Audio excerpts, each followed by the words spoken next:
अमरावती शहरात 4 महिन्यांपासून चर्चेत असलेल्या कविता पिल्लारे हत्याकांडाचा अखेर पोलिसांनी छडा लावला आहे. थरारक पाठलागानंतर मुख्य आरोपीला गुजरातमधून अटक करण्यात फ्रेझरपुरा पोलिसांना यश आलं असून या कारवाईने शहरात खळबळ उडाली आहे.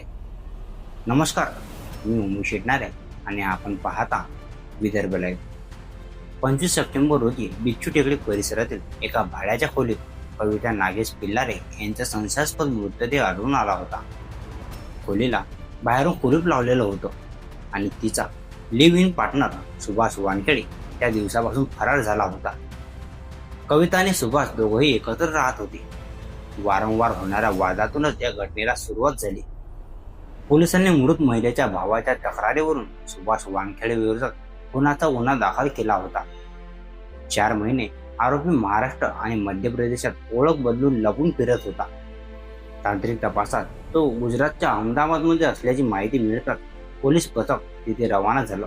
2 दिवसाच्या थरारक शोधानंतर अखेर आरोपीला अटक करण्यात आली. सुभाष वानखेडेने गुन्ह्याची कबुली दिली असून पोलीस पुढील तपास करत आहे.